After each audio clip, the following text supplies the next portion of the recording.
नमस्कार दोस्तों, ज्ञानपुर चैनल में आप लोगों का स्वागत है। आइए शुरू करते हैं हम अपने प्रैक्टिस क्वेश्चन से। फर्स्ट क्वेश्चन है, एरोसोल का उदाहरण है ऑप्शन ए दूध, option B face cream, option C धुआं, option D jelly. Right option C धुआं। नेक्स्ट क्वेश्चन है, शुद्ध पदार्थों की पहचान कीजिए। इसमें आपको दिए गए हैं बर्फ, आयरन, दूध, लकड़ी, सीसा, hydrogen chloride, calcium oxide, magnesium, रेत, तत्व आदि। तो शुद्ध पदार्थ हैं बर्फ, आयरन, सीसा, hydrogen chloride, calcium oxide, magnesium और तत्व। आइए आपसे शुरू करते हैं हम अपनी क्लास। फर्स्ट क्वेश्चन है, सूची 1 को सूची 2 से सुमेलित कीजिए और सूचियों के नीचे दिए गए कूटों का प्रयोग कर सही उत्तर चुनिए। सूची ए, इसमें आपको दी गई है विशिष्टताएं। सूची 2, इसमें दिए गए हैं आपको कण कि कण की क्या क्या विशिष्टताएं हैं। तो फर्स्ट देख लेते हैं, जैसे हम पॉजिट्रॉन की बात करते हैं तो पॉजिट्रॉन बिल्कुल इलेक्ट्रॉन जैसा ही होता है, बस इसमें थोड़ा सा अंतर होता है कि इलेक्ट्रॉन पे आपका नेगेटिव चार्ज होता है और पॉजिट्रॉन पे आपका प्लस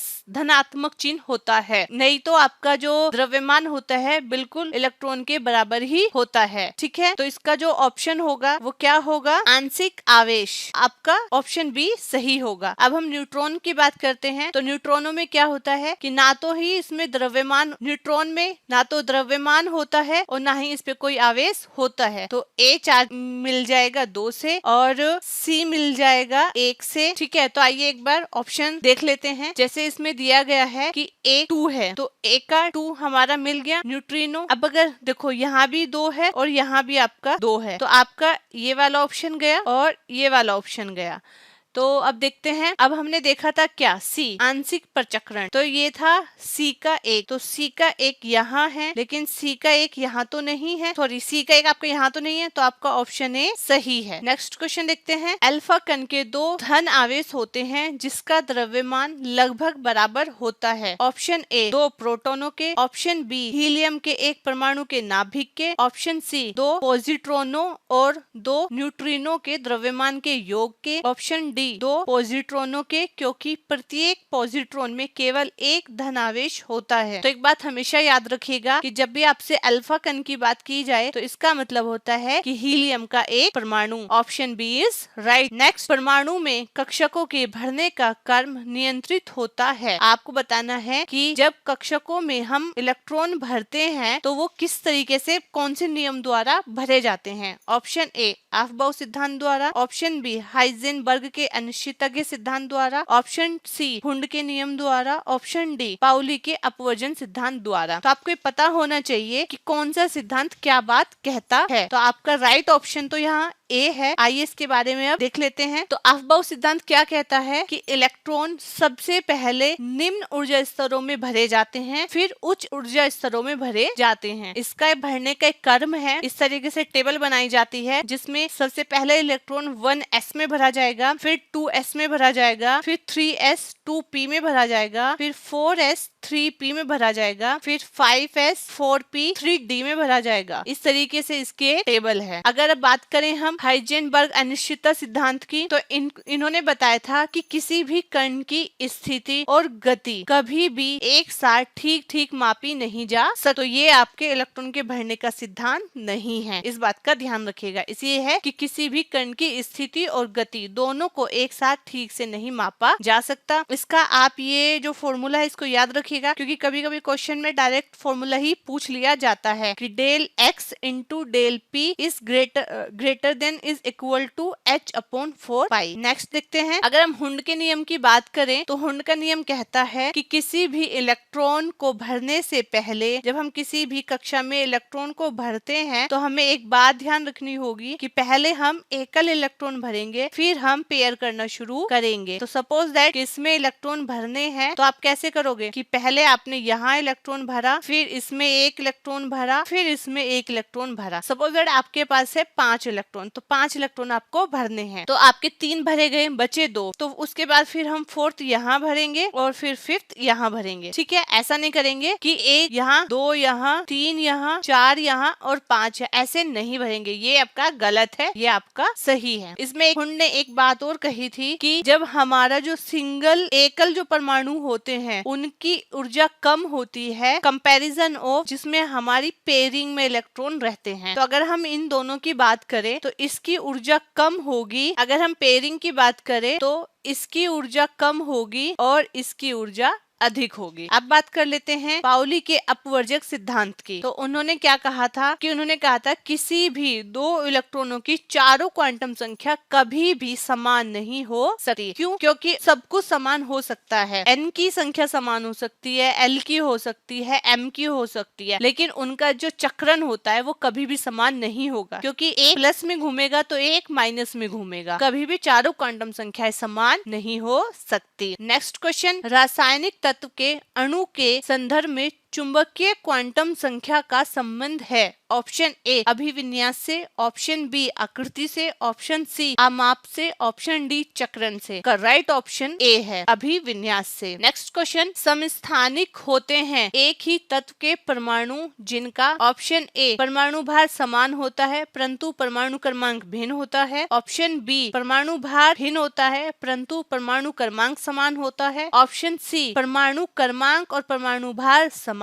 होते हैं, ऑप्शन डी उपयुक्त में से कोई नहीं। तो एक बात याद रखिएगा, इसमें पूछा गया है समस्थानिक। समस्थानिक का मतलब होता है जिसका परमाणु क्रमांक समान होता है परंतु परमाणु भार अलग अलग होता है। ऑप्शन बी राइट है। देख लीजिए, ये हाइड्रोजन के समस्थानिक है जिसमें आपका जो समस्थानिक है जो परमाणु क्रमांक है वो एक है, सेम है, एक और एक, लेकिन परमाणु भार अलग अलग है। इसमें 1 है, इसमें 2 है और इसमें 3 है। तो 1H1 को प्रोटियम बोलते हैं, 2H1 को ड्यूटेरियम बोलते हैं, 3H1 को ट्राइटेरियम बोलते हैं। नेक्स्ट, रेडियो एक्टिव मापी जाती है। ऑप्शन ए हाइड्रोजन मीटर से, ऑप्शन बी गाइडर काउंटर से, ऑप्शन सी सिस्मोमीटर से, ऑप्शन डी मीटर से। आपका राइट ऑप्शन बी गाइडोमीटर से। इसकी खोज बेकुलर ने की थी 1996 में, जो कि एक भौतिक शास्त्री थे। नेक्स्ट क्वेश्चन, सूची ए उपचयनांक को सूची 2 तत्व के साथ सुमेलित कीजिए और सूचियों के दिए गए कूट का प्रयोग कर सही उत्तर चुनिए। सूची ए, सूची 2। इसमें आपको बताना है कि MnO2 में Mn का उपचयनांक कितना है। इसमें H2SO4 में S का कितना है, CaO में Ca का कितना है और NaAlH4 में Al का कितना है। तो आपको पहले उपचयनांक निकालना बता दिया जाए कि कैसे कैसे निकालते हैं, फिर आगे हम ऑप्शन को देखेंगे। तो देखिए, जिसमें पहले आपसे पूछा गया Mn का, तो जिसका पूछा जाए उसको तो आप X मान लीजिए, जिसका पूछा जाए उसको X मान लीजिए, X प्लस O। जिसका नहीं मतलब पूछा गया है उसका आपको ऑक्सीडेशन नंबर लेना है, मतलब ऑक्सीकरण संख्या लेनी है। तो ऑक्सीजन की ऑक्सीकरण संख्या कितनी होती है, -2 होती है। मल्टीप्लाई उतना जितना कि आपको यहाँ पे दिया गया है। 1 होता तो हम इंटू में 1 करते, यहाँ पे 2 है तो इंटू में हम 2 करेंगे। तो आपका क्या निकल के आएगा, x माइनस के 4, x इज इक्वल टू 4। तो आपका ये जो 4 है ये किससे, C किससे मिल गया, 1 से। अब ऐसे ही हम H2SO4 में निकालते हैं। तो H का कितना होता है, +1 इंटू कितना करोगे, 2। S आपको पता नहीं है क्योंकि निकालना है, तो इसको x मान लोगे, प्लस O का कितना होता है, -2 और इसकी ऑक्सीकरण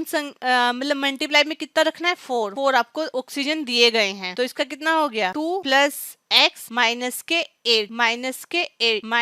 8 इजिकल टू आपकी x की वैल्यू कितनी निकल के आ गई, 6। तो आपका जो D है वो 2 से मैच कर गया। अब बात करते हैं हम लास्ट वाले की, क्योंकि ये आपको बताना जरूरी है। इसमें आपका Al का पूछा गया है, तो Na का कितना होता है, +1 प्लस Al का आपको बताना है तो x प्लस यहाँ पे हाइड्रोजन की हाइड्रोजन में ऑक्सीकरण संख्या हमेशा याद रखिएगा कि -1 होती है और कितने हाइड्रोजन है, 4। अगर देखो एक बात याद रखना, हाइड्रोजन की हाइड्रोजन में ऑक्सीकरण संख्या हमेशा -1 और हाइड्रोजन की अन्य यौगिकों के साथ हाइड्रोजन की ऑक्सीकरण संख्या हमेशा +1 होती है अन्य यौगिकों के साथ। तो यहाँ पे आपका क्या निकल के आएगी, x की वैल्यू 3। तो 3 है आपका B का 4, A बचा आपका CaO का। तो आइए हम एक बार ऑप्शन देख लेते हैं। ऑप्शन है आपका A 3 4 1 2। आइए हम डायरेक्ट आंसर ही मिला लेते हैं। इसमें देखिए कि 2 किसका है, 3 का, मतलब CaO का। A है 3 और B है आपका 4। आइए मिला लेते हैं, A आपका 3 है और B आपका 4 है। एक बार चेक कर लेते हैं क्योंकि ये और ये बिल्कुल सेम आ रहा है, तो C और एक बार चेक कर लेते हैं।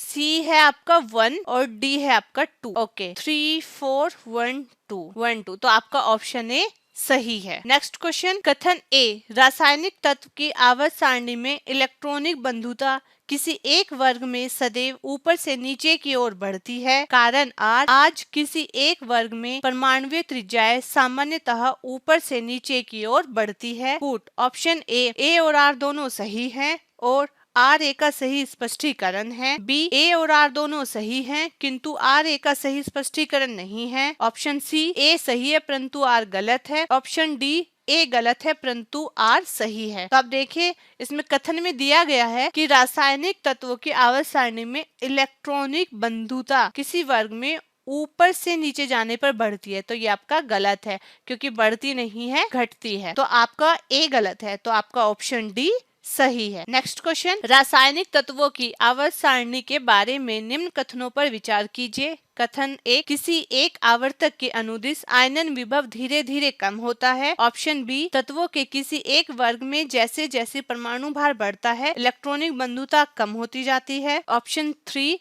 किसी निर्दिष्ट आवर्तक में जैसे जैसे परमाणु संख्या बढ़ती है विद्युत ऋणात्मकता कम होती है। तो आइए एक बार ऑप्शन देख लेते हैं। ऑप्शन ए केवल एक, ऑप्शन बी केवल दो, ऑप्शन सी एक और तीन, ऑप्शन डी दो और तीन। तो आइए एक बार देख लेते हैं क्वेश्चन। तो जैसे इसमें कहा गया है कि किसी एक आवर्त के अनुदिश आयनन विभव धीरे धीरे कम होता है, तो ये गलत है। आयनन विभव बढ़ता है ना कि कम होता है, तो आपका एक गलत हो गया। इसमें देखते हैं, तत्वों के किसी एक वर्ग में जैसे जैसे परमाणु भार बढ़ता है इलेक्ट्रॉनिक बंधुता कम होती है, ये सही है।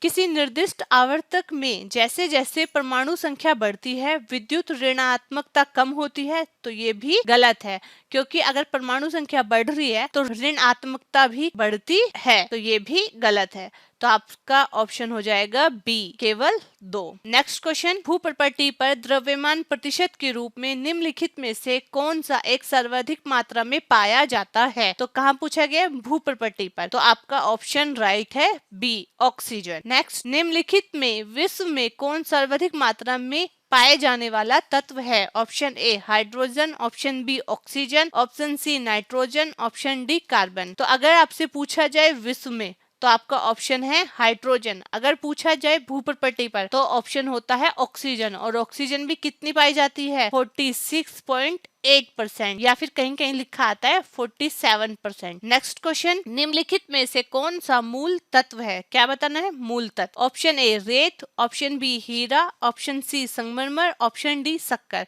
तो आपको पता है कि रेत भी मिश्रण है, संगमरमर भी मिश्रण है, शक्कर भी मिश्रण है, तो ऑप्शन बी राइट है। नेक्स्ट, सर्वाधिक क्रियाशील धातु कौन सी है? Option A sodium, option B calcium, option C iron, option D potassium. तो आपका राइट ऑप्शन हो जाएगा पोटेशियम। नेक्स्ट, निम्नलिखित धातु युग्मों में से किस एक में क्रमशः सबसे हल्की धातु तथा सबसे भारी धातु है? ऑप्शन ए लिथियम एवं पारा, ऑप्शन बी लिथियम एवं ऑस्मियम, ऑप्शन सी एल्यूमिनियम एवं ऑस्मियम, ऑप्शन डी एल्यूमिनियम एवं पारा।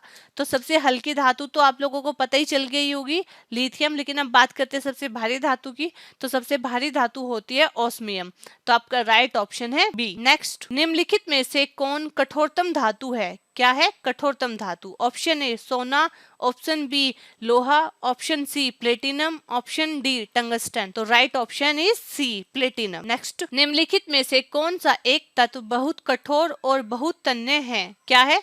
बहुत कठोर भी है और बहुत तन्य भी है। Option A carborundum, option B tungsten, option C cast iron, option D nichrome. का ऑप्शन डी राइट है, नाइक्रोम। नेक्स्ट, सबसे भारी प्राकृतिक तत्व है? Option A uranium, option B mercury, option C सोना, ऑप्शन डी कैल्शियम। तो right option is A uranium. Next, मोती के मुख्य अवयव हैं? ऑप्शन ए कैल्शियम कार्बोनेट और magnesium carbonate, option B aragonite और conchiolin, option C ammonium sulphate और sodium carbonate, option D calcium oxide और अमोनियम क्लोराइड। तो right option is B aragonite और काचियोलिन। आइए अब देखते हैं practice question. First practice question है, माणिक्य और नीलम रासायनिक रूप से कैसे जाने जाते हैं? Option A silicon dioxide, option B aluminium oxide, option C lead tetroxide, option B boron nitride. Next, कथन ए सोडियम धातु का संचयन केरोसिन में होता है। कारण आर धातु सोडियम वायु प्रभाव्य होने पर गल जाती है। कथन ऑप्शन ए और आर दोनों सही हैं और आर ए का सही स्पष्टीकरण है। ऑप्शन बी ए और आर दोनों सही हैं किंतु आर ए का सही स्पष्टीकरण नहीं है। ऑप्शन सी ए सही है परंतु आर गलत है। ऑप्शन डी ए गलत है परंतु आर सही है। आप हमें इनके आंसर कमेंट बॉक्स में दे सकते हैं। आप हमें बताइए आपको हमारी क्लासेस कैसी लग रही है। आप हमारे चैनल के साथ बने रहिए। हमारी वीडियो को अधिक से अधिक लाइक करें, शेयर करें, कमेंट करें और हमारे यूट्यूब चैनल को सब्सक्राइब करें। धन्यवाद।